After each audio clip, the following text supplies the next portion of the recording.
May 15th, 1817. The Westbrook ballroom glittered with 1,000 candles, their light dancing across silk gowns in shades of ivory and rose, across jewels that caught the brilliance and threw it back in rainbow fragments. The orchestra played a lively country dance, and the floor swirled with motion, with youth, with laughter that rang bright as crystal against marble floors. Eleanor Ashworth stood at the edge of it all, as she had stood for 11 seasons,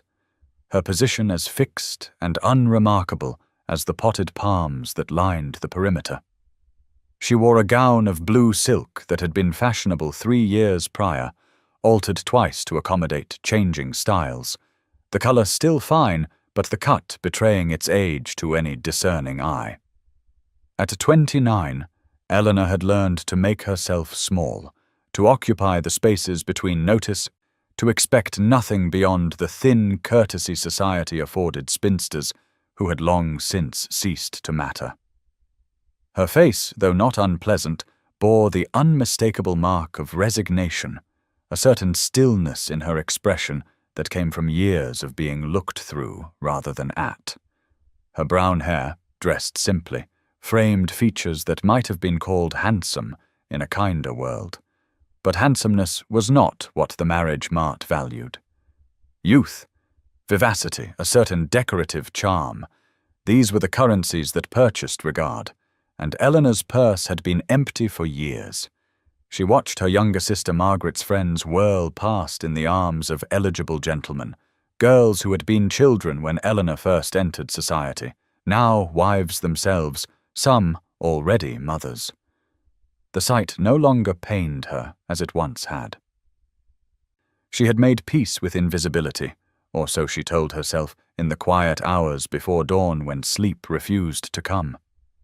The sudden stir near the entrance drew every eye, and Eleanor felt the shift in the room's attention like a change in air pressure before a storm. The Duke of Pembroke had arrived. Eleanor had heard the whispers, as everyone had. He had inherited the title 6 months prior upon his elder brother's unexpected death, called back from diplomatic service abroad to assume responsibilities he had never expected to bear. He was 35, unwed, and possessed of a fortune that made even the wealthiest families recalculate their daughters' prospects. The crowd parted for him, as water parts for a ship's prow, and Eleanor caught a glimpse of dark hair, broad shoulders clothed in evening black of such perfect tailoring, it could only have come from Weston, a face that carried both weariness and something else, something watchful and measuring. His gaze swept the ballroom with the careful attention of a man accustomed to reading rooms, to assessing what lay beneath surface pleasantries, and then, impossibly, his eyes found hers. The moment lasted perhaps 3 seconds, perhaps less, but Eleanor felt it like a physical touch, a jolt of recognition that made no sense because they had never met, because men like him did not see women like her. Before she could make sense of it, he was surrounded by society matrons, presenting daughters like offerings at an altar, and the moment, if it had ever truly existed, was gone. Eleanor turned and slipped through the doorway that led to the library. Seeking refuge in the only place she had ever truly belonged, her heart beating with a confusion she could not name and dared not examine. Now please take a moment and subscribe to our channel and comment where you are watching from and what time is it. It is always fascinating to see where these stories get all around the world. Thank you. The library smelled of leather and beeswax, of aging paper and the faint ghost of pipe smoke from some previous occupant. And Eleanor breathed it in like medicine, letting the familiar comfort settle her rattled nerves. The sounds of the ball reached her only faintly here, muffled by thick walls and heavy doors, the music reduced to a ghostly pulse that seemed to come from another world entirely. She ran her fingers along the spines of books she had examined at a dozen such gatherings, seeking refuge in the same rooms because the library was always safe, always empty, always willing to shelter those who did not belong among the glittering crowd. She pulled a volume from the shelf without looking at the title, needing only the weight of it in her hands, the solid reality of something that would not judge or dismiss her. And when she finally focused on the cover, she felt a small shock of recognition. Italian architecture of the Renaissance, the gilt letters proclaimed, and she opened it to find detailed engravings of buildings she had only dreamed of seeing, structures of such perfect proportion and beauty that her throat tightened with longing for a life that extended beyond London ballrooms and pitying glances. She was so absorbed in a drawing of a Florentine palazzo that she did not hear the door open, did not sense another presence until a voice spoke from behind her, low and measured and unmistakably masculine. "I wondered where you had gone," the voice said, and Eleanor turned so quickly she nearly dropped the book, her heart leaping into her throat as she found herself facing the Duke of Pembroke alone, in a room where no chaperone would think to follow, because no one imagined a duke would pursue a spinster into the shadows. "Your Grace," she managed, executing a curtsy that felt clumsy under his steady gaze. "I apologize. I did not mean to intrude. I shall return to the ballroom." He raised one hand in a gesture that was both graceful and commanding. "Please do not," he said, his eyes moving to the book she clutched like a shield. "I came seeking escape from the chaos as well, though I confess I also came seeking you. We were not properly introduced, and I find myself curious about the one woman in that ballroom who looked as though she wished to be anywhere else." Eleanor felt heat rise in her cheeks, uncertain whether his words were kindness or subtle mockery. "I am Miss Eleanor Ashworth, Your Grace," she said, keeping her voice level through years of practice at maintaining dignity in uncomfortable moments. "Forgive me, I did not realize my feelings were so transparent." He moved closer, close enough that she could see his eyes were not merely dark, but a deep grey, like winter skies before snow. "Alexander Pembroke,"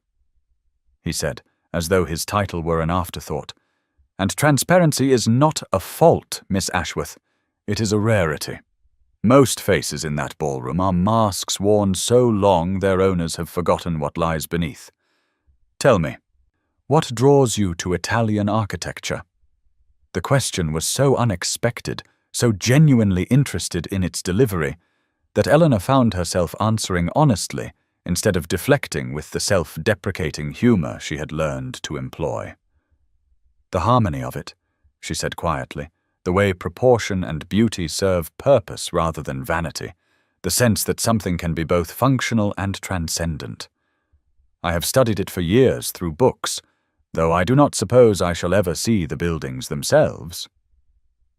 "Why not?" he asked, and the question hung between them like a challenge until the door burst open and Lady Catherine Rushworth swept in, her sharp eyes taking in the scene with predatory interest. "Your Grace, there you are," she declared, her voice bright with false warmth. "We have all been searching for you. And here you are, tucked away with dear Eleanor. How amusing." Eleanor felt the moment shatter like dropped crystal, felt herself become invisible again as Lady Catherine positioned herself between them, chattering about the dancing and the supper and all the young ladies waiting hopefully for the Duke's attention, and when Eleanor slipped from the room, neither of them seemed to notice her departure, though she could have sworn she felt his eyes follow her into the corridor beyond. May 16th, 1817. Morning light filtered through the lace curtains of the Ashworth breakfast room, falling across the modest table where Eleanor sat with her mother and sister, the pale sunshine doing little to warm the chill she felt as she spread marmalade across toast she had no appetite to eat. Her mother, Mrs. Beatrice Ashworth, presided over the teapot with the careful attention she gave to all matters of household management, her face already showing the pinched expression that preceded one of her headaches, those convenient ailments that appeared whenever life failed to meet her exacting expectations. Margaret sat across from Eleanor, her younger sister's face still soft with the contentment of 2 years of happy marriage, her condition not yet showing, but revealed in the careful way she declined the kippers and chose only dry toast. And Eleanor felt the familiar mixture of love and envy that had become her constant companion since Margaret had wed. "I saw you speaking with the Duke of Pembroke last evening," Margaret said gently, her eyes warm with genuine interest rather than the calculation that would have marked their mother's inquiry. "He seemed quite engaged in your conversation before Lady Catherine interrupted." Mrs. Ashworth set down the teapot with more force than necessary, the china rattling against the saucer. "Do not fill your sister's head with fancies, Margaret," she said, her voice carrying the weariness of 11 seasons spent watching her eldest daughter fail to secure a match. His Grace was merely being polite, as any gentleman would be when trapped in a library with an unmarried lady. I am certain he thought nothing more of it. Eleanor felt the words land like stones in still water, the ripples of dismissal spreading through her chest, but she had learned long ago not to argue with her mother's assessments, had learned that defending herself only prolonged the discomfort, and confirmed her mother's belief that Eleanor held foolish hopes beyond her station. "It was nothing, Mamma," she said quietly, keeping her eyes on her toast. "We spoke briefly of architecture, nothing of consequence." Margaret reached across the table to squeeze Eleanor's hand, a gesture of solidarity that made Eleanor's throat tighten with gratitude. But before either could speak further, the sound of the door knocker echoed through the small house with unusual force for such an early hour. They heard Perkins, their aging butler, shuffle to answer it, heard the murmur of voices, and then the old servant appeared in the doorway, holding a silver salver with a single envelope upon it, the thick cream paper and crimson wax seal unmistakably those of an aristocratic house. "For Mrs. Ashworth and family," Perkins announced, his usually steady voice betraying a hint of excitement, delivered by the Duke of Pembroke's footman. "Mrs. Gore's." Ashworth's hand flew to her throat as she took the letter, breaking the seal with fingers that trembled slightly, her eyes scanning the contents with increasing speed before she looked up at Eleanor with an expression that mingled shock, calculation, and something that might have been hope. "We have been invited to a garden party at Pembroke House," she said slowly, as though testing the reality of the words. 4 days hence. The invitation specifically names all 3 of us." Eleanor felt her heart begin to beat faster, felt the dangerous flutter of possibility rising in her chest, despite every lesson experience had taught her about the folly of hope. Margaret smiled broadly, but Mrs. Ashworth's gaze had already fixed on Eleanor with new intensity, her eyes cataloguing every deficit with the ruthless efficiency of a general assessing troops before battle. "We must see about your wardrobe," she said briskly, the headache apparently forgotten in the face of this unexpected development. "That green muslin might do if we add new trim, and your hair must be properly dressed, none of this simple style you prefer. If His Grace has taken some notice of you, we cannot squander the opportunity through carelessness." Eleanor said nothing, merely nodded, but inside she felt the precarious balance between hope and self-protection tip dangerously toward the former, and she wondered whether the Duke of Pembroke had any idea what tempest his simple invitation had unleashed in the quiet disappointment of her life. May 20th, 1817. The afternoon sun cast golden light across the gardens of Pembroke House, transforming the assembled guests into figures from a painting, their pastel gowns and dark coats arranged artfully against the backdrop of manicured lawns and flowering hedges that spoke of wealth so established it need not announce itself.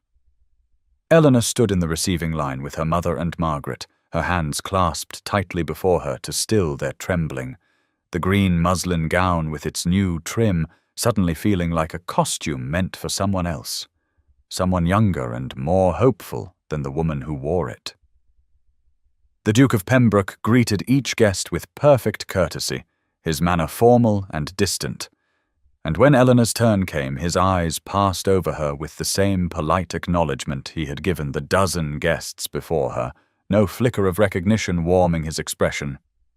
no reference to their library conversation or the invitation that had so disrupted her carefully maintained equilibrium. "Miss Ashworth," he said, inclining his head with mechanical precision before turning to Margaret, and Eleanor felt the sharp sting of disappointment, even as she told herself she had been foolish to expect anything different, that whatever interest she imagined in the library had been nothing more than a duke's practiced courtesy to a wallflower he found in his path. She moved with her family into the gardens, where tables laden with refreshments stood beneath striped awnings, where other guests clustered in groups that shifted and reformed like patterns in a kaleidoscope. And she accepted a glass of lemonade from a footman while her mother assessed the gathering with calculating eyes, and Margaret squeezed her arm in silent sympathy. A gentleman appeared at the Duke's side, tall and fair where Alexander was dark, his expression open and friendly, in a way that suggested he found genuine pleasure in social gatherings, rather than viewing them as duty. And Eleanor heard someone nearby identify him as Lord Richard Sinclair, the Duke's closest friend since their school days.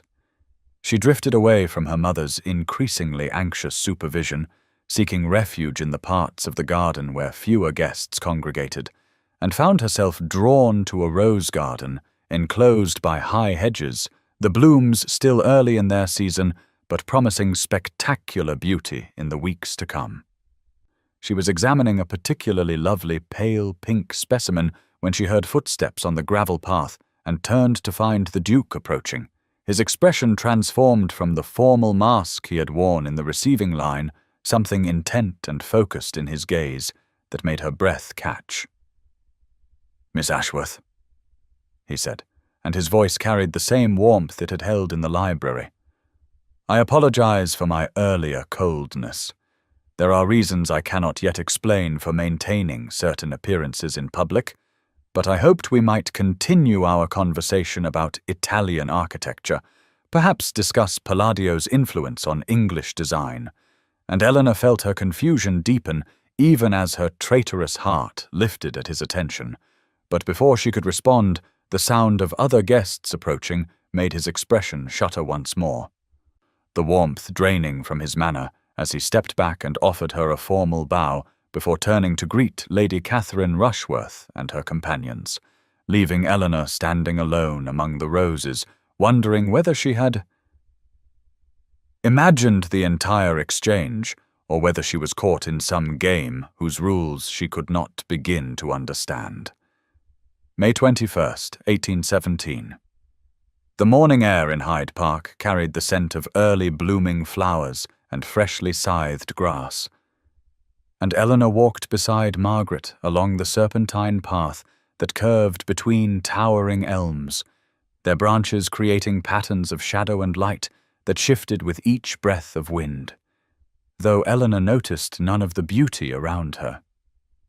Her mind still trapped in the confusion of the previous afternoon's garden party and the Duke of Pembroke's inexplicable behavior that had left her feeling as though she were trying to read a book with half its pages torn away.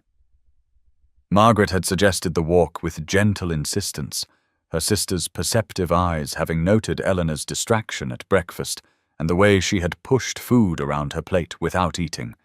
and Eleanor was grateful for the companionship even if she could not bring herself to speak of the turmoil in her heart, the dangerous hope that kept trying to take root despite the stony ground of her experience.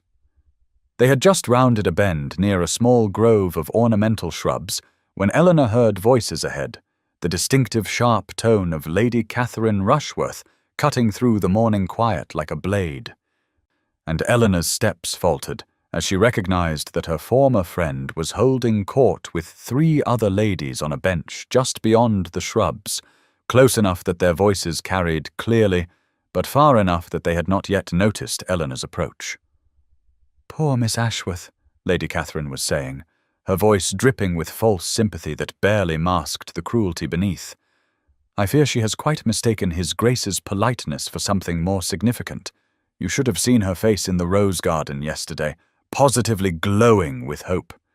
It was almost painful to witness. A woman of her age should know better than to fancy herself the object of a duke's serious attention." Another voice joined in with a tittering laugh, asking whether the duke was merely being charitable to a spinster whom everyone had long since dismissed, and Lady Catherine responded that she suspected exactly that, saying that His Grace was known for his kindness and had likely taken pity on poor Eleanor after seeing her standing alone at the Westbrook ball, that he probably felt obligated to show courtesy to a woman so thoroughly overlooked by society, but surely could have no genuine interest in a 29-year-old woman with no fortune, no beauty, and no prospects beyond becoming a burden to her married sister. Eleanor felt the words strike her like physical blows, each one finding the tender places in her heart where doubt already lived. And she stood frozen on the path as Margaret's hand tightened on her arm in silent support and shared outrage. But before Eleanor could turn away, she heard Lady Catherine add in a voice of poisonous certainty that the Duke of Pembroke would soon tire of his charitable impulse, and Eleanor would be left more pitiable than before, having allowed herself to believe that she might escape the fate her advanced age and lack of attributes had sealed for her. Margaret pulled Eleanor firmly back the way they had come, steering her away from the venomous gathering, and Eleanor walked mechanically beside her sister, her vision blurred with tears she refused to let fall in public. The fragile hope she had carried from the rose garden now crushed beneath the weight of words that gave voice to every fear she had tried to suppress. May 25th, 1817. The evening musicale at Somerset House drew London society into its elegant drawing rooms, where gilt chairs had been arranged in careful rows facing the pianoforte, and Eleanor sat beside Margaret in the third row back, positioned where she could observe without being particularly noticed, a location she had occupied at countless such gatherings over the past 11 years, though tonight the familiar obscurity felt less like refuge and more like punishment after the confusing pain of the past 4 days. She had resolved during the sleepless hours following the encounter in Hyde Park to guard her heart more carefully, to recognize the Duke of Pembroke's attention for what Lady Catherine had named it, a charitable impulse from a man too well bred to openly ignore a wallflower he had inadvertently encouraged. And yet when he entered the drawing-room, her treacherous heart still leapt at the sight of him before she forced her gaze down to her hands folded tightly in her lap. The musicale proceeded with the usual offerings, young ladies performing pieces selected more for their brevity than their beauty, their anxious mothers watching from the sides with expressions that mingled hope and dread, and Eleanor felt a familiar mixture of sympathy and relief that her own performing days were long past, that no one expected her to display herself like goods at market anymore. When Lady Somerset approached her during the interval with an unusual request, Eleanor initially demurred, saying she had not played publicly in years, and surely there were younger ladies better suited to entertain the company. But their hostess insisted with surprising firmness that she had heard from Margaret about Eleanor's skill, and the program needed a more accomplished performer to close the evening. Eleanor felt rather than saw the Duke of Pembroke move to stand near the pianoforte as she took her seat before the instrument, her hands trembling slightly as they found the keys, and she chose a piece by Mozart that had always spoken to her of longing and loss, pouring into the music all the confused emotion of the past weeks, the hope she had tried to suppress, and the pain of believing herself foolish for entertaining it. The room fell genuinely quiet as she played, not the restless silence of polite endurance, but the stillness of authentic attention, and when the final notes faded, the applause that followed carried real warmth rather than mere obligation to She rose from the instrument with a curtsy, intending to return quickly to her seat and the safety of obscurity, but found the Duke of Pembroke at her elbow, his dark eyes intense in a way that made her breath catch, despite her resolutions. "Miss Ashworth," he said quietly, his voice pitched for her ears alone beneath the surrounding conversations. "Might I have a word with you in the music room? There is something I must say that cannot wait any longer." And though every instinct of self-preservation urged her to refuse, though Lady Catherine's cruel words still echoed in her memory, Eleanor found herself nodding and allowing him to guide her through a side door into the smaller chamber where instruments were stored between performances. May 27th, 1817. The afternoon sunlight filtered through the tall windows of Hatchard's bookshop on Piccadilly, illuminating the dust motes that danced in the air between the towering shelves of leather-bound volumes, and Eleanor stood before the architecture section, with Margaret browsing novels nearby, grateful for this respite from the confusing turmoil that had dominated her thoughts since the musicale 2 days earlier, when the Duke of Pembroke had spoken of his admiration in that small music room at Somerset House with an intensity that had both thrilled and terrified her. She had come seeking the comfort books had always provided, the escape into worlds built of stone and vision, rather than the treacherous landscape of hope and disappointment that her heart currently navigated, and she ran her fingers along the spines of volumes describing buildings she would likely never see, finding a strange solace in their permanence and clarity. The shop bell chimed, and Eleanor paid it no mind, too absorbed in examining a newly acquired folio on Venetian palaces to notice the stir of recognition that rippled through the other patrons. But when a familiar voice spoke her name with evident surprise, she looked up to find the Duke of Pembroke standing just 3 feet away with an expression that suggested he was as startled by the encounter as she was. "Miss Ashworth," he said again, and this time she heard genuine pleasure beneath the surprise. "I had not expected the gift of finding you here, though I suppose I should have guessed that a woman of your interests would frequent the finest bookshop in London." Eleanor felt her practiced defenses rise automatically, the shield she had rebuilt after allowing it to lower too dangerously in recent weeks. But something in his face stopped the cool response she had prepared, a vulnerability in his dark eyes that made him look less like the powerful duke society saw and more like a man uncertain of his welcome. She managed a small curtsy and a quiet acknowledgement of his greeting, gesturing to the volume she held as explanation for her presence, and he moved closer to examine it with what appeared to be sincere interest rather than mere politeness, asking whether she had seen the illustrations of the Car d'Oro, and did she not think the Gothic arches there achieved something the later Renaissance buildings lost in their pursuit of classical symmetry. The conversation that followed flowed with the same natural ease their first exchange in the Westbrook Library had possessed, absent the pressure of watchful eyes and whispered speculation, and Eleanor found herself speaking freely about her thoughts on proportion and beauty, while he listened with attention that felt genuine and responded with observations that proved he had actually retained everything she had said during their previous conversations. When she mentioned wishing she could see the buildings she studied, rather than merely reading about them in books, he grew very quiet for a moment, before asking whether she had truly meant what she had said to him in the music room about doubting his sincerity. And Eleanor felt her breath catch at the direct question that cut through all social pretense.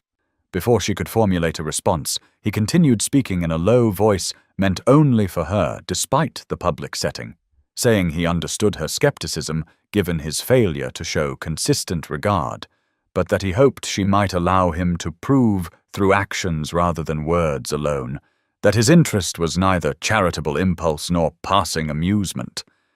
And then he took the volume from her hands and carried it to the counter where he purchased it along with 2 other books on Italian architecture before returning and presenting all three to her with a small bow and a reminder that she had been holding a book on Venetian palaces during their first conversation, and he had not forgotten a single detail of that evening. June 1st, 1817. The morning arrived at the Ashworth residence with the usual sounds of the household stirring to life. Servants moving quietly through the corridors, the distant clatter of breakfast preparations in the kitchen below, and Eleanor sat at her small writing desk by the window of her bedchamber, reviewing the careful notes she had been making about Gothic versus Renaissance principles of proportion, finding in the intellectual exercise a welcome distraction from the confusing hope that had taken root in her heart since the encounter at Hatchard's 5 days earlier, when the Duke of Pembroke had given her those books, with a look that suggested he meant them as something more than simple gifts. She had read the volumes each night by candlelight, discovering small marks in the margins where he had noted passages of particular interest, and she wondered whether he had purchased them already marked or if he had gone through them himself before presenting them to her. The latter possibility suggesting a degree of thoughtfulness that both thrilled and frightened her with its implications. A knock at her door announced Margaret, who entered with unusual animation in her expression, saying that a footman in the Duke's livery had just delivered a calling card, and Mother was currently in the morning room, having what appeared to be nervous palpitations, while insisting Eleanor must change her dress immediately and do something more becoming with her hair. Eleanor felt her stomach tighten with a mixture of anticipation and dread as she followed her sister downstairs, finding their mother indeed in a state of agitation unusual even for a woman prone to dramatic responses, holding the elegant card as though it were a holy relic, while explaining that the Duke of Pembroke requested permission to call that very afternoon at 3 o'clock, and surely this meant his intentions were serious, despite what society might whisper about Eleanor's age and circumstances. Margaret caught Eleanor's eye with a look of sympathy mixed with concern, her younger sister understanding better than anyone the dangerous territory of allowing hope to flourish when disappointment had been the constant companion of Eleanor's adult life.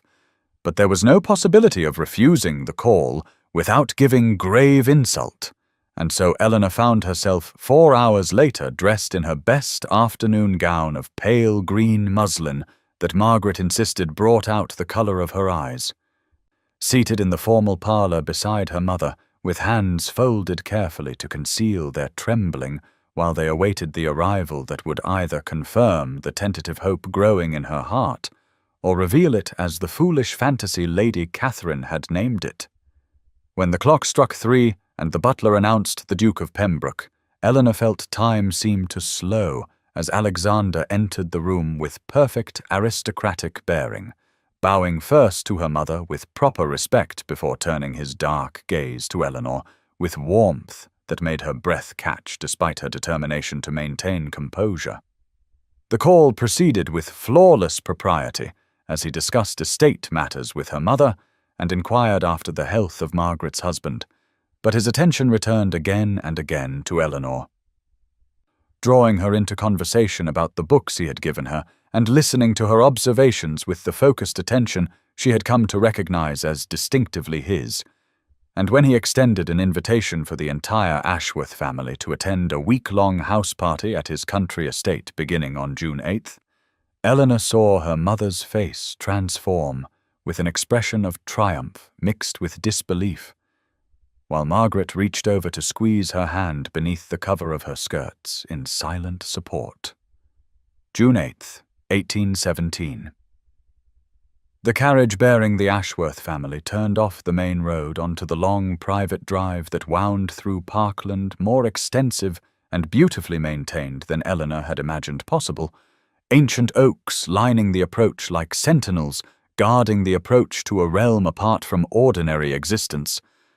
And when Pembroke Estate came into view at the crest of a gentle rise, her breath caught at the magnificence of the golden stone facade that seemed to glow in the late afternoon sunlight, with its perfectly proportioned windows and elegant classical portico that spoke of wealth so old and established it required no ostentation to announce itself.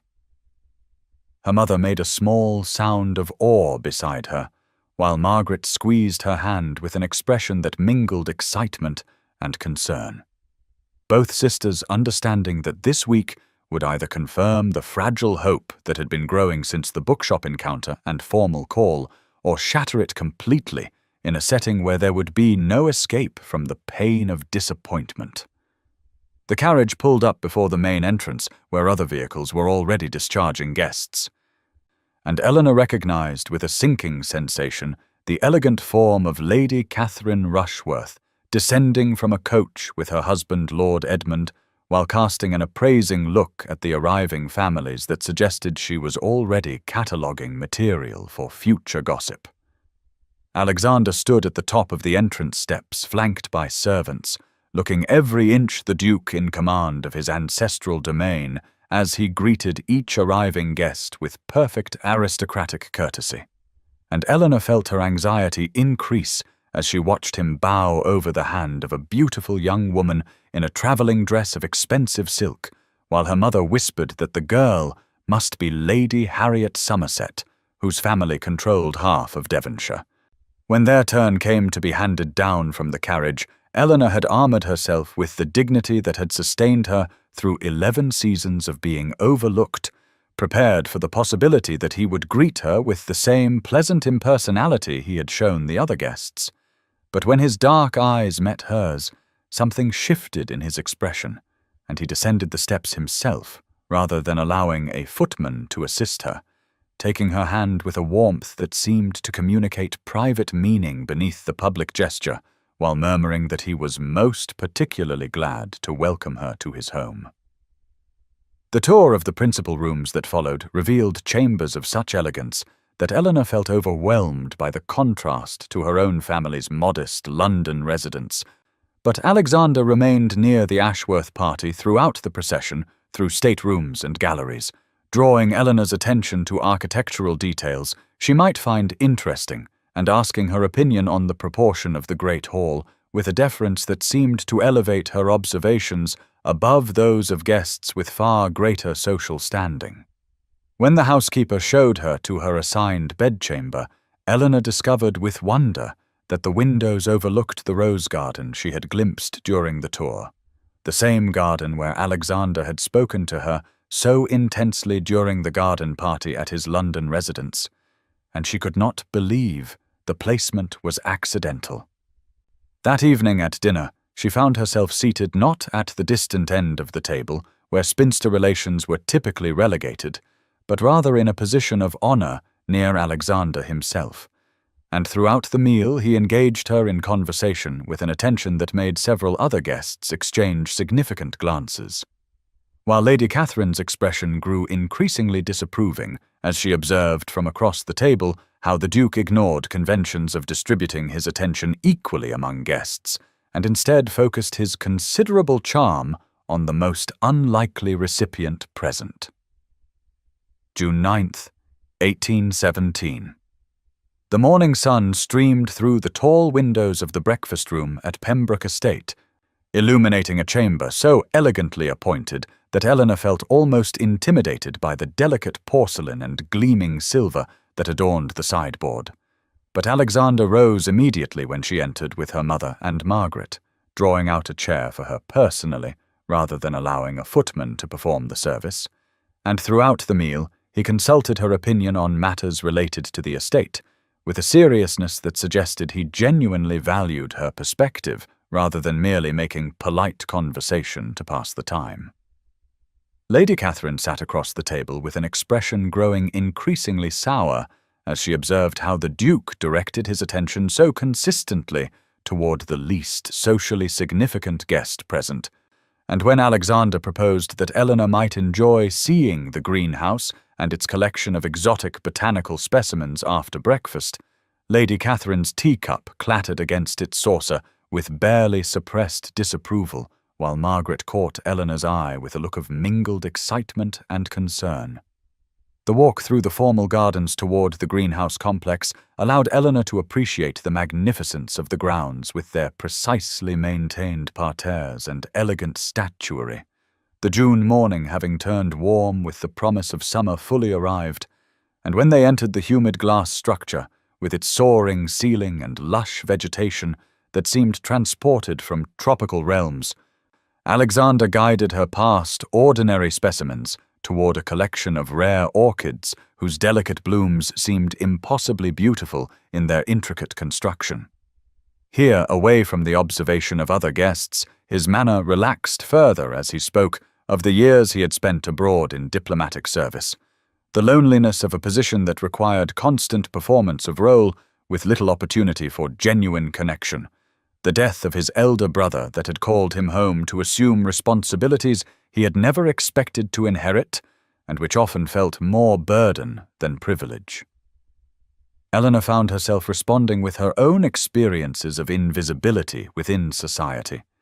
the way one could be surrounded by people yet feel entirely unseen. And when he reached past her to gesture toward a particularly unusual flower, his hand brushed against hers with a contact that seemed to carry current of warmth through her entire being.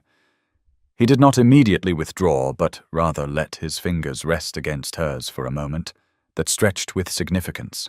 while his dark eyes met hers with an intensity that made her heart accelerate, and she understood that something was shifting between them into territory both thrilling and terrifying in its implications. Through the glass walls of the greenhouse, Eleanor glimpsed Lady Catherine standing at a window of the main house, her figure rigid with what could only be disapproval, as she observed the Duke and the Spinster standing so close together among the exotic blooms, and Eleanor felt a chill of anxiety intrude upon the warmth of the moment, knowing that gossip was undoubtedly already circulating among the guests about the nature of Alexander's attentions and her own presumption in receiving them. June 10th, 1817. The afternoon sun blazed warm upon the south lawn of Pembroke Estate, where servants had erected an elegant white tent whose silk panels billowed gently in the summer breeze, and beneath its shade, tables had been arranged with refreshments for the garden party Alexander was hosting to introduce his house guests to the local gentry, a gathering that brought families from neighboring estates who were eager to see the Duke who had so recently taken up residence and to satisfy their curiosity about the guests he had chosen to honor with invitations to his home. Eleanor stood near the refreshment table wearing a sprigged muslin dress that Margaret had helped her select, feeling increasingly comfortable in a way that would have seemed impossible only weeks earlier when she had been resigned to permanent invisibility, and she noticed with wonder, tinged with anxiety, how Alexander remained near her throughout the afternoon, bringing her glasses of lemonade, introducing her to neighboring families with a courtesy that elevated her importance rather than diminishing it, speaking of her observations on estate management and architectural history in a manner that suggested he valued her intellect and sought her counsel on matters of significance. The local families responded to his clear regard with a deference they would never have shown a spinster of 29 under ordinary circumstances, and Eleanor felt the strange, disorienting sensation of being seen and valued after so many years of being overlooked, though she remained conscious of the stares and whispered conversations that followed their movements around the lawn as guests tried to interpret the nature of the Duke's attentions. Lady Catherine observed these interactions with an expression of increasing disapproval from her position near the rose arbor, and when Alexander was temporarily drawn away by his steward regarding some household matter, she seized the opportunity to corner Eleanor near the edge of the tent where the crowd was thinner and their conversation less likely to be overheard by others.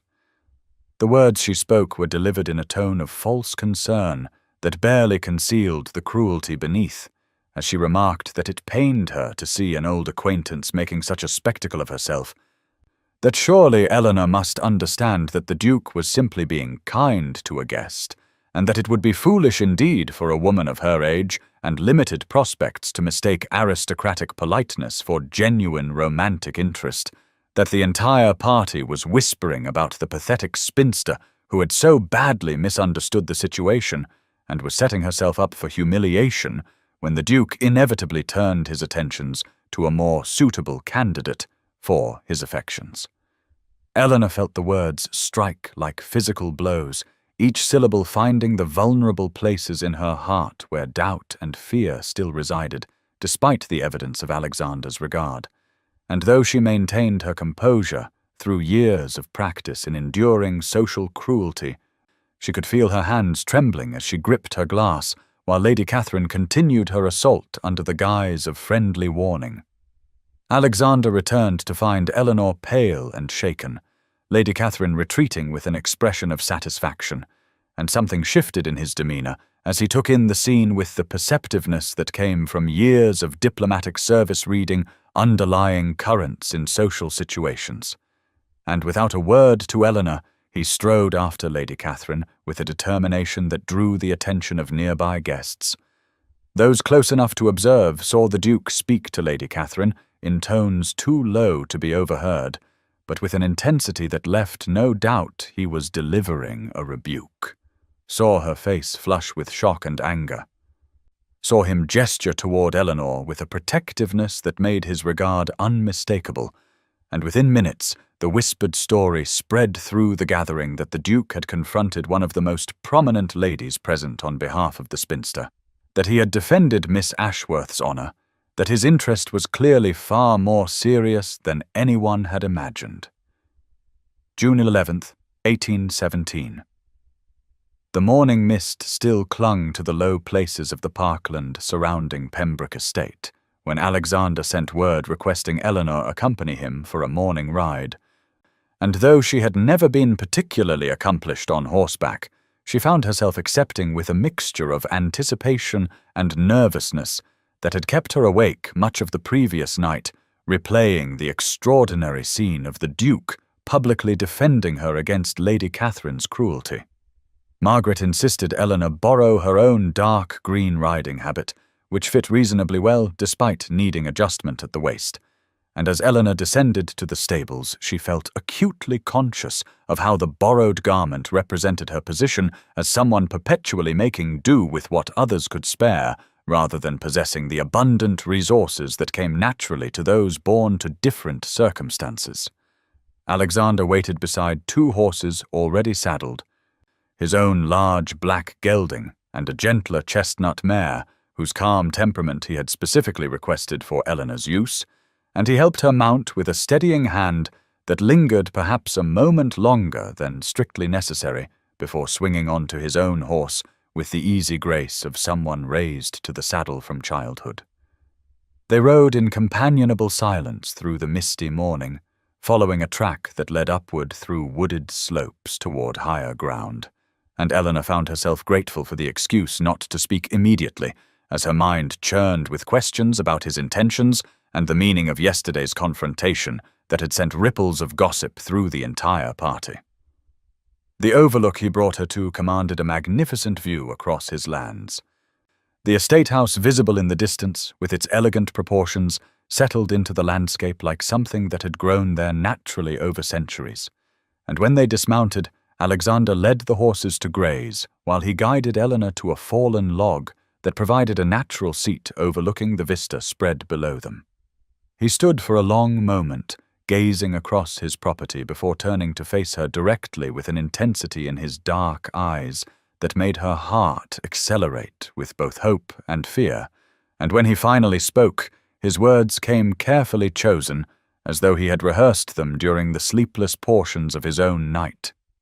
He explained that when they first met, he had been captivated immediately by her intelligence and the dignity with which she carried herself despite society's dismissal,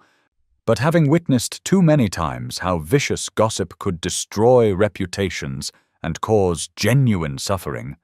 he had initially maintained public distance while he examined his own heart, to be certain his interest was not merely passing attraction, but something deeper and more permanent. He admitted now that this strategy had been flawed, that in attempting to protect her from premature speculation, he had instead caused her pain and confusion, that watching Lady Catherine wound her yesterday had made him understand he could not guard his regard so carefully when she needed to know with certainty that he valued her beyond any other woman of his acquaintance. His voice grew rougher with emotion as he confessed that his feelings had grown far beyond his control, that he found himself thinking of her constantly, seeking her opinion, wanting to share every aspect of his life with someone whose mind and spirit matched his own in ways he had not imagined possible to find.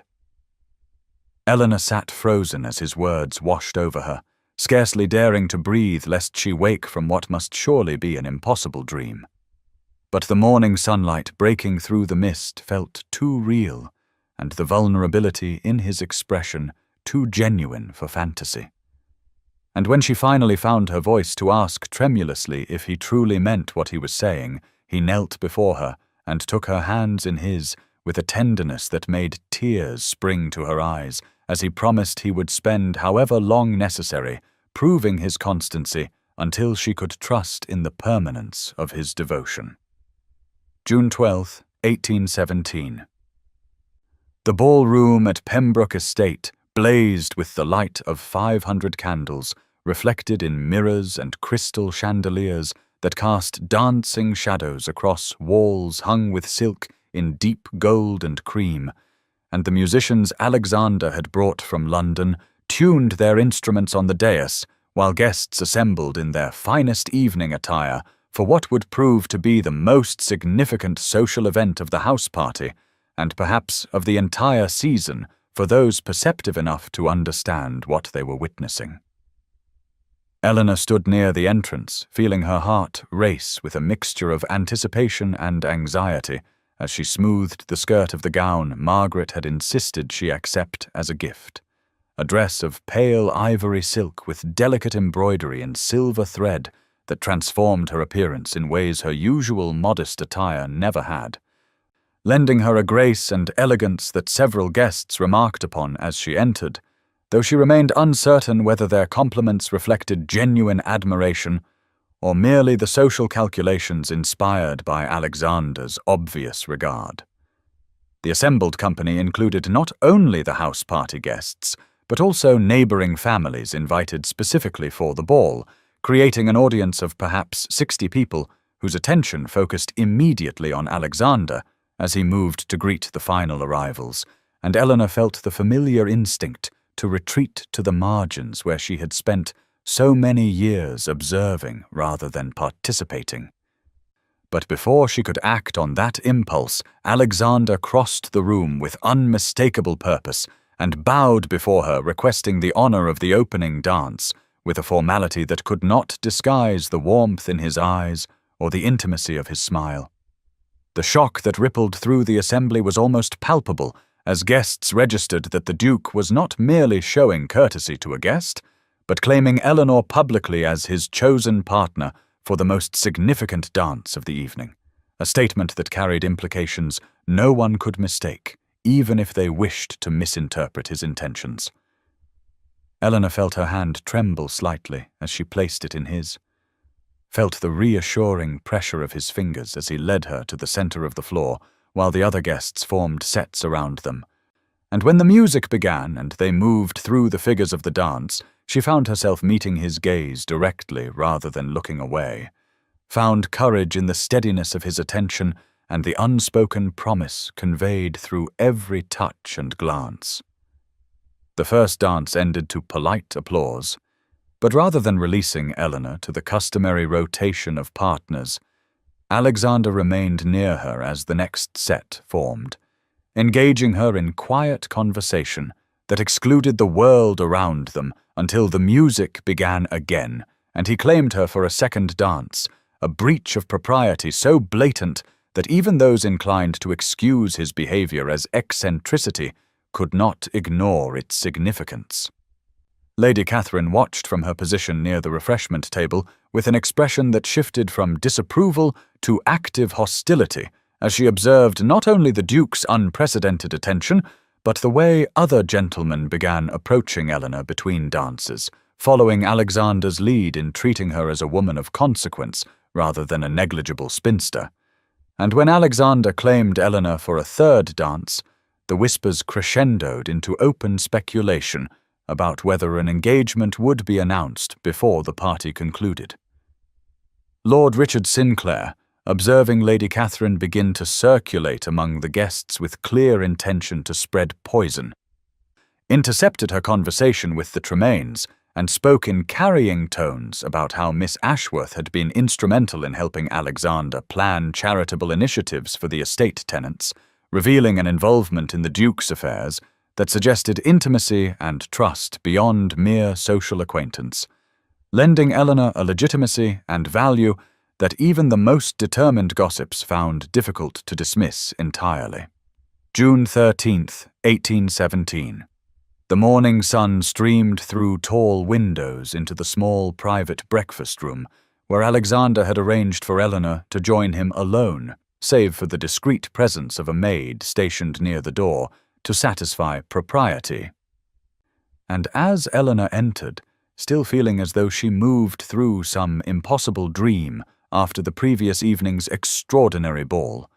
she found him standing by the window, gazing out at the gardens with an expression that shifted to unmistakable warmth when he turned at the sound of her entrance and crossed to pull out her chair himself, rather than allowing the servant to perform that office.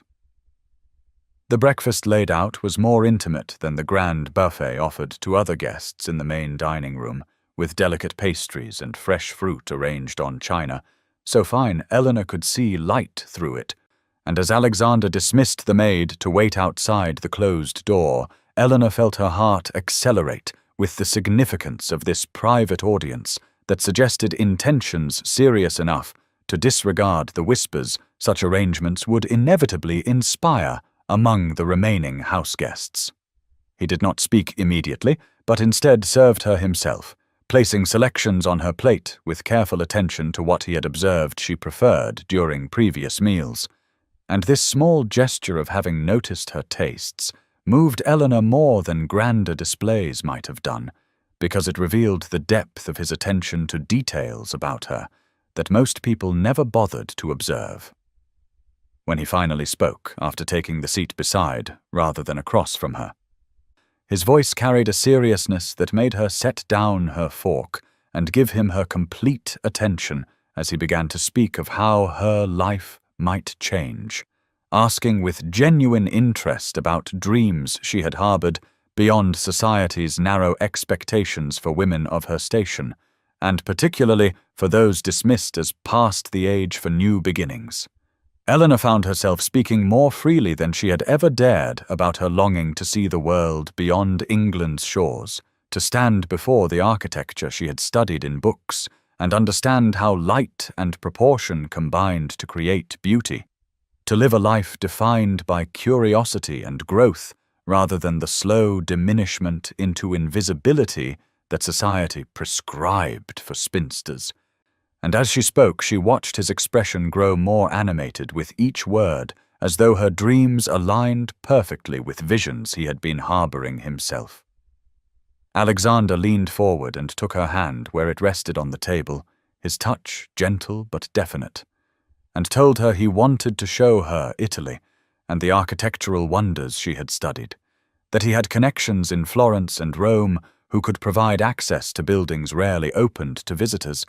that traveling with someone who shared his appreciation for art and history would transform experiences he had previously undertaken alone into something infinitely richer.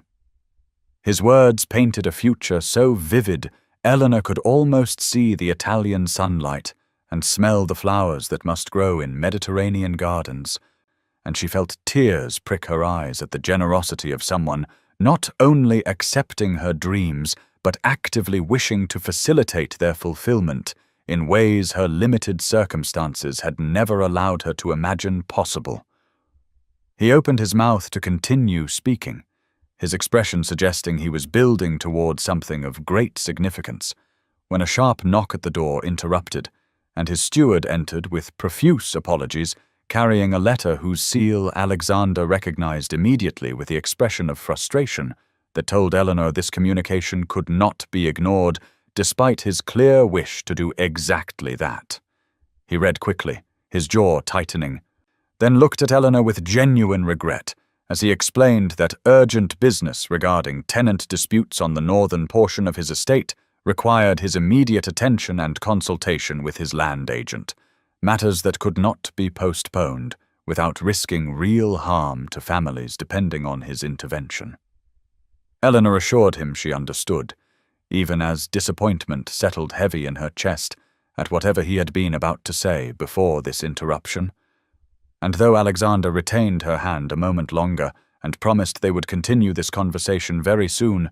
she felt the weight of words unspoken hanging between them as he reluctantly rose to attend to his duties, leaving her alone with cold breakfast and a heart suspended between hope and uncertainty.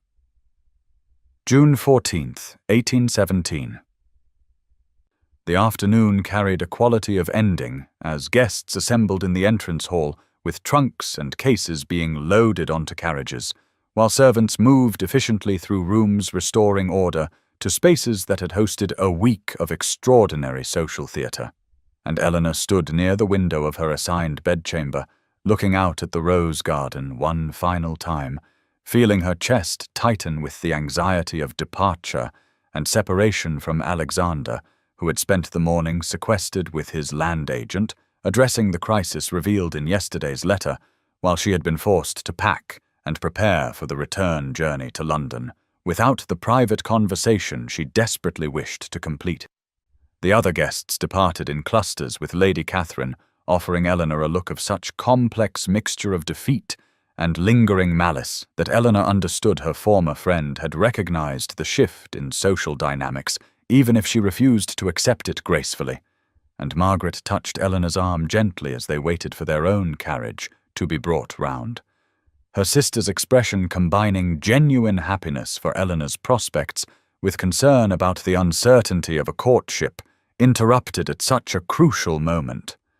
Alexander emerged from his study looking tired and frustrated as the Ashworth family prepared to enter their carriage, and he approached Eleanor directly with less concern for propriety than he might have shown a week earlier, requesting a private word that her mother granted with barely concealed eagerness, despite the impropriety of such a request, in view of departing guests and household staff.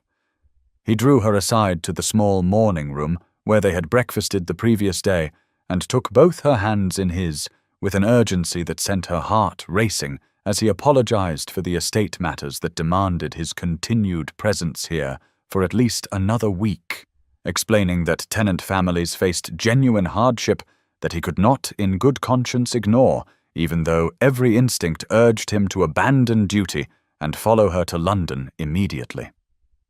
Eleanor assured him she understood, that his care for those depending on him was among the qualities she most admired.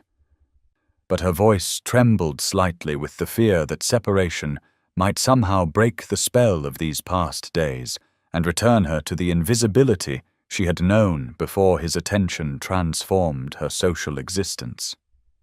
Alexander seemed to hear the fear beneath her words, because he lifted one hand to cup her cheek with a tenderness that made tears prick her eyes,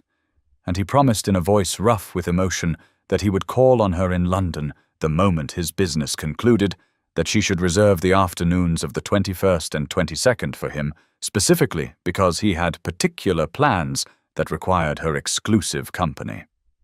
He released her hands reluctantly to retrieve a package from the desk, presenting her with a leather-bound volume she recognized immediately as an expensive edition of Italian architectural studies.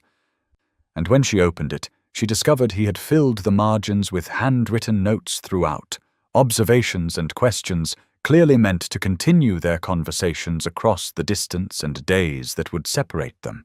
a gift that demonstrated both the depth of his attention and his intention to maintain their connection despite physical separation. Their farewell in view of her waiting family was necessarily brief, but the pressure of his hands and the intensity of his gaze communicated promises that required no words, and as the carriage rolled down the drive, carrying her away from Pembroke Estate, Eleanor clutched the book to her chest and allowed herself to hope that the courtship so dramatically begun would continue to its natural conclusion despite this temporary parting. though a small voice of old fear whispered that a week apart might give Alexander time to reconsider the wisdom of attaching himself to a woman society had long since dismissed as past the age for such romantic possibilities. June 21st, 1817. The week since Eleanor's return to London had passed with excruciating slowness, each day bringing a fresh torment of social attention that ranged from genuine curiosity to thinly veiled cruelty, as word of the Duke's marked preference during the country house party spread through drawing rooms and ballrooms like fire through dry grass, and Eleanor found herself subjected to scrutiny more intense than any she had endured during 11 previous seasons, when she had at least enjoyed the mercy of invisibility rather than this new experience of being observed and discussed and speculated upon by people who had never bothered to learn her name before Alexander Pembroke had shown her such unmistakable regard. Margaret stayed close during calling hours, offering silent support while their mother vacillated between unprecedented pride in her eldest daughter's prospects and anxiety that something might yet destroy this impossible good fortune. And Eleanor herself moved through the days in a state of suspended animation, counting hours until the 21st, when Alexander had promised to call, clinging to the Italian architecture book with his handwritten notes as proof that the extraordinary events at Pembroke Estate had actually occurred and were not some fever dream conjured by a spinster's desperate imagination. The afternoon of the 21st arrived at last, and Eleanor, dressed with trembling hands in a gown of pale green muslin that Margaret insisted brought out the colour of her eyes, and when Alexander's card was brought up precisely at 3 o'clock, her heart hammered so violently she feared the other callers already assembled in the drawing-room must surely hear it. But she arranged her features into composure and rose with as much dignity as she could summon when he entered the room, bringing with him a presence that seemed to charge the very air and draw every eye to his tall figure as he greeted her mother with perfect courtesy, before turning to Eleanor with a warmth in his grey eyes that made her breath catch. The drawing-room was unfortunately full of other callers, as was typical during fashionable calling hours, including Mrs. Weatherby and her daughters, who had never deigned to acknowledge Eleanor before, but now watched with avid interest, and Lord and Lady Hastings, who had arrived moments before Alexander, and whose expressions combined surprise and something less pleasant as they observed the Duke's particular attention to Eleanor as he took the seat beside her and began inquiring about her week with the ease of established intimacy that suggested rights no unmarried gentleman should presume. Lord Hastings, a portly man of 50 with a reputation for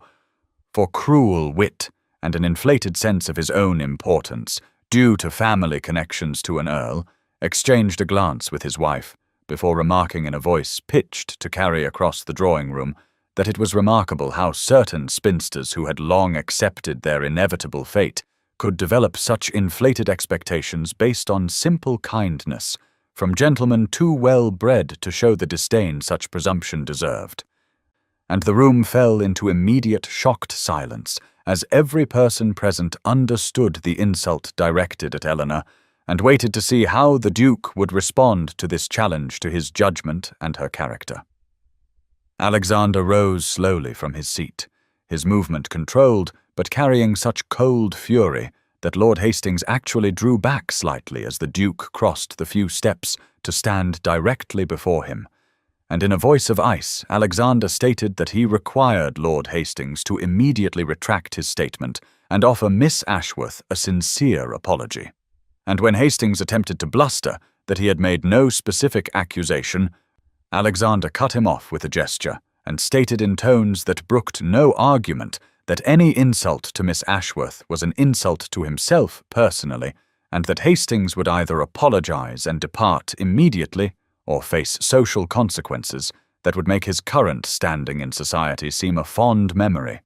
And the absolute authority in Alexander's voice, combined with the clear threat, left no room for defiance.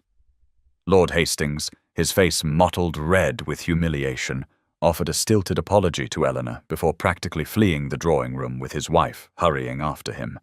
and Alexander turned to the remaining callers and stated clearly that Miss Ashworth was under his protection, and that he would view any further discourtesy toward her as a personal affront requiring his direct response, a declaration that left no doubt about his intentions and sent a clear message through London society that Eleanor had transformed from overlooked spinster to a woman claiming the interest and defence of one of England's most powerful men. June 23rd, 1817. The invitation to accompany the Ashworth family to the opera in his private box had arrived that morning, written in Alexander's own hand, rather than through a secretary. And Eleanor had read the brief lines so many times the paper had grown soft at the creases, while her mother had immediately begun fretting over what gown would be appropriate for such a conspicuous public appearance in the company of a duke whose intentions had become the primary topic of speculation throughout London society since his dramatic defence of Eleanor during calling hours 2 days prior. Margaret had lent Eleanor a shawl of delicate silk in deep ivory that complemented the rose-coloured gown Eleanor had chosen, and when Alexander arrived at their townhouse precisely at 7 o'clock to escort them personally, rather than simply meeting them at the theatre, Eleanor's mother had practically trembled with the significance of such marked attention, while Margaret squeezed Eleanor's hand with sisterly encouragement, and Eleanor herself felt her heart hammering against her ribs as Alexander greeted her with warmth that seemed to light his usually reserved features from within. The journey to the theatre passed in a blur of nervous awareness of Alexander seated across from her in the carriage, making gracious conversation with her mother,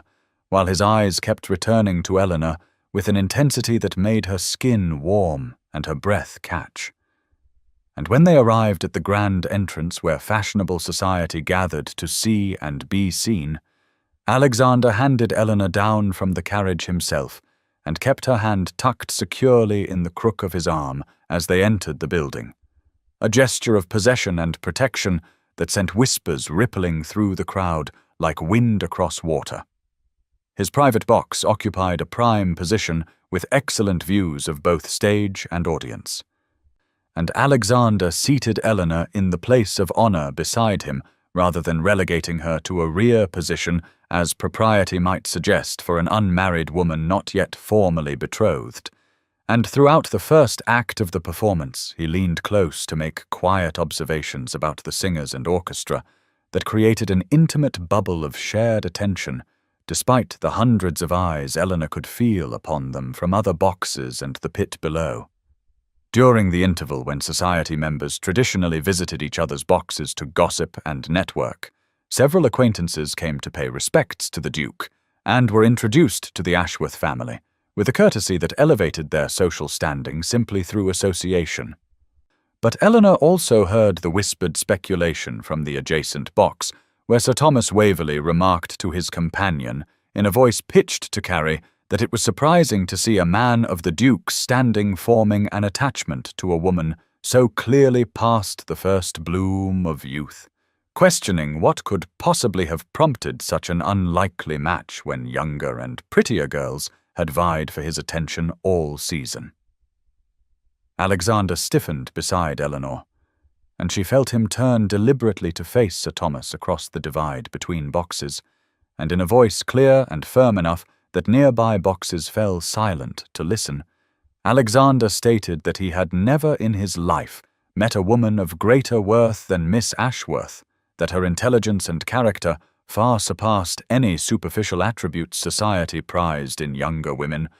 and that only a fool would measure value by age when wisdom and depth of spirit mattered infinitely more than the arbitrary limitations society imposed on women who had the misfortune to possess genuine substance rather than mere decorative appeal. The silence that followed this pronouncement seemed to pulse with shock, and then Alexander reached across the small space between their seats and took Eleanor's gloved hand in his own, holding it openly where anyone might observe, a gesture of public claim that declared his intentions more clearly than any formal announcement could have done while Eleanor sat frozen in wonder that this extraordinary man had not only defended her worth, but had done so in language that dismantled the very foundations of society's cruelty toward women like herself, who had been deemed unworthy simply for surviving past an age deemed suitable for marriage and romance. June 25th, 1817. The invitation had arrived the morning after the opera in Alexander's own distinctive hand, requesting Eleanor's presence for a private breakfast in the garden of his London residence. And though the note specified that Mrs. Ashworth would, of course, be welcome to provide proper chaperonage, something in the formal phrasing combined with the intimate setting suggested a significance that made Eleanor's hands tremble as she dressed in a gown of soft cream muslin with Margaret's help, her sister's knowing smile and gentle squeeze of encouragement confirming that they both understood this morning might change everything. The journey to Pembroke House passed in a haze of nervous anticipation, with her mother offering an endless stream of advice about proper deportment that Eleanor barely heard over the thundering of her own heart. And when they arrived at the imposing townhouse with its elegant Georgian facade, Alexander himself came to greet them in the entrance hall, looking somehow both perfectly composed and subtly anxious in a way that made Eleanor's breath catch, because she had never seen him anything less than completely self-assured. He escorted them through the house to the private garden behind where a small table had been arranged in a secluded corner, surrounded by climbing roses just beginning their summer bloom. And though Eleanor's mother was seated at a respectful distance on a bench with tea and refreshments of her own, where she could observe propriety while offering the illusion of privacy, Eleanor felt as though she and Alexander existed in a world containing only the two of them, as he handed her into her chair with a touch that lingered just a moment longer than strictly necessary. The breakfast laid before them was exquisite, but Eleanor could barely taste the delicate pastries and fresh fruit as Alexander made gentle conversation about inconsequential matters, while the morning light filtered through the leaves overhead and painted shifting patterns across the white linen tablecloth. And then he set down his cup with deliberate care and turned to face her fully, his grey eyes holding an intensity that made her forget to breathe, as he began to speak in a voice low and earnest about how their acquaintance had transformed from that first evening in the Westbrook Library when he had recognized in her a kindred spirit whose intelligence and depth of character had drawn him like a beacon in the shallow waters of society. He spoke of how her dignity in the face of dismissal had taught him the true meaning of courage, how her observations about art and architecture and human nature had challenged his assumptions and expanded his understanding, how her very presence had illuminated the arbitrary cruelty of social limitations he had never questioned until seeing them through her eyes. And Eleanor felt tears gathering as he reached across the small table to take her hand in both of his, and stated with absolute conviction that she had shown him what genuine worth looked like, and that he could not imagine facing his future without her wisdom and grace and remarkable spirit beside him. He released her hand only to reach into his coat and withdraw a small velvet box, which he opened to reveal a ring of breathtaking simplicity, a single perfect sapphire surrounded by small diamonds that caught the morning light and scattered it in blue fire, and he explained that it had belonged to his grandmother, who had defied her own family's expectations to marry his grandfather for love rather than strategic alliance, and who had told him before she died that he should give this ring only to a woman who understood that true value lay in character rather than circumstance. "Eleanor Ashworth," he said, his voice rough with emotion, "would you grant me the extraordinary honor of becoming my wife, of allowing me to spend my life proving myself worthy of the gift of your partnership, of traveling with me to see the architecture of Italy you have studied in books, and building a future where we might face whatever comes with the strength we have found in one another?" The yes that escaped Eleanor's lips was half laugh and half sob, as joy unlike anything she had ever known flooded through her, and when Alexander slipped the ring onto her finger, it fit as perfectly as if it had been made for her alone. And then he was rising and drawing her to her feet and asking with endearing uncertainty if he might kiss her. And Eleanor nodded through her tears as his hands came up to frame her face with infinite gentleness. And his lips met hers in a kiss that was both achingly tender and full of promise,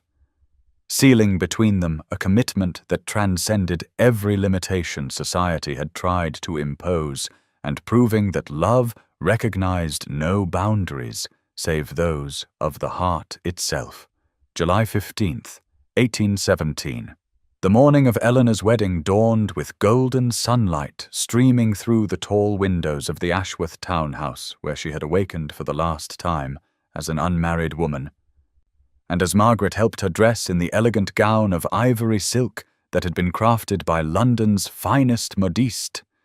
Eleanor caught sight of her own reflection in the looking-glass and barely recognized the radiant woman who gazed back at her, transformed not by cosmetics or elaborate styling, but by the unmistakable glow of genuine happiness that seemed to illuminate her from within in a way that 29 years of invisibility had never permitted. The Church of St. George in Hanover Square was filled to capacity when their carriage arrived shortly before 11 o'clock, and Eleanor felt her breath catch as she glimpsed through the open doors the rows of fashionable society members who had come to witness the marriage of the Duke of Pembroke to the woman many of them had dismissed as a hopeless spinster only 2 months prior. Their presence now a testament to how completely the social winds had shifted once Alexander had made his regard unmistakably clear.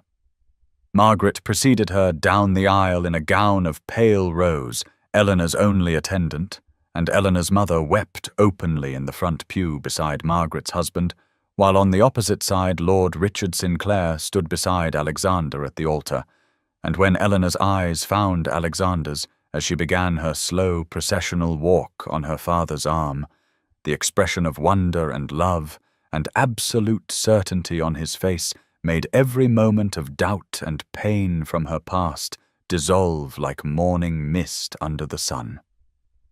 The ceremony itself passed in a blur of sacred words and solemn vows that Eleanor spoke with a steady voice that surprised her, given how her heart raced. And when the vicar pronounced them husband and wife, and Alexander lifted her veil to kiss her with tender reverence before the assembled congregation,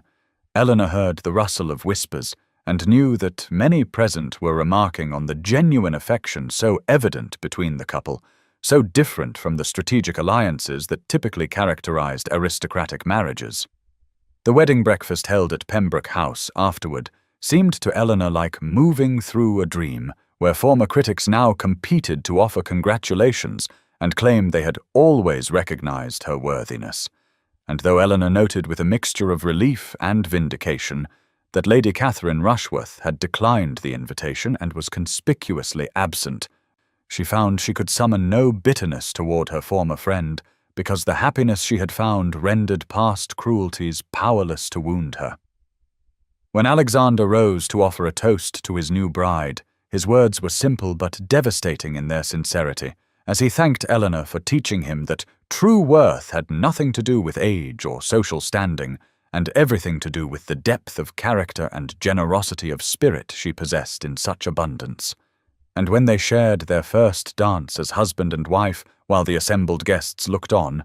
Eleanor felt Alexander's arms around her, and knew with absolute certainty that she had found not just love, but genuine partnership with a man who truly saw her and valued her for exactly who she was, and that this beginning they had fought so hard to claim together was only the first chapter of a story that would continue to unfold in ways neither of them could yet imagine. Spring had come to Florence in the year 1819, and Eleanor Pembroke stood on the terrace of the villa overlooking the ancient city, with one hand resting on the gentle swell of her belly, where her first child grew, and the other holding a sheet of sketching paper upon which she had been attempting to capture the soaring dome of the cathedral that dominated the skyline. though she found herself distracted by the sheer impossibility of believing that this life was truly hers.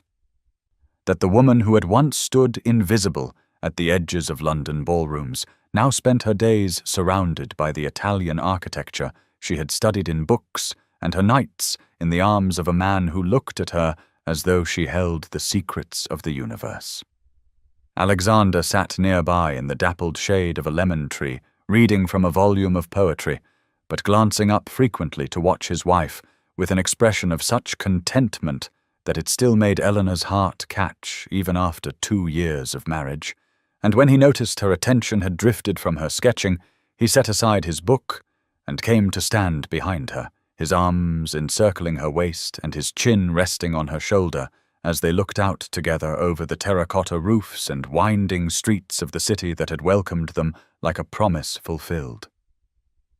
A letter had arrived that morning from Margaret, describing how her 3 children filled their country home with joyful chaos and how their mother had become insufferable in her tendency to work Eleanor's title as Duchess into every conversation with the neighbours, and there had been a separate note from Richard Sinclair mentioning with obvious amusement that even Lady Catherine Rushworth had been heard to speak approvingly of the match at a recent gathering, time and the undeniable evidence of genuine happiness having softened even her bitter judgment. Eleanor leaned back into her husband's embrace and reflected aloud on how strange it was that being truly seen by one person who valued her for exactly who she was had changed not just her circumstances but her very understanding of herself, had given her permission to step fully into a life she had never dared to imagine possible. And Alexander tightened his arms around her and replied that she had done the same for him, that her courage in maintaining her dignity despite society's cruelty had taught him what real strength looked like and given him the determination to defy conventions that suddenly seemed not just arbitrary but actively cruel in their limitations. They stood together as the afternoon light turned golden and painted the ancient stones of Florence in warm amber. And Eleanor thought of the girl she had been at 29, standing at the edge of a ballroom in an outdated gown, believing her life was already over, and she wished she could reach back through time to whisper to that lonely, invisible woman that the story was not finished, that sometimes the most extraordinary chapters begin precisely when we have stopped expecting them, that true worth exists independent of society's recognition, but being genuinely seen by another soul who values that worth transforms everything in ways both profound and lasting. And perhaps you who are listening to this story now find yourself in a season of waiting or invisibility. Perhaps you have been told by circumstance or cruel voices that your time has passed, or that you are somehow less than enough. And if that is so, then please hear this truth that Eleanor and Alexander discovered together in their defiance of limitations others tried to impose, that it is never too late for new beginnings.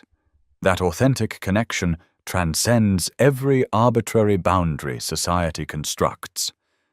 and that your worth has always existed waiting only for the courage to claim it, and perhaps for one other person with wisdom enough to recognize it and celebrate it as the gift it truly is.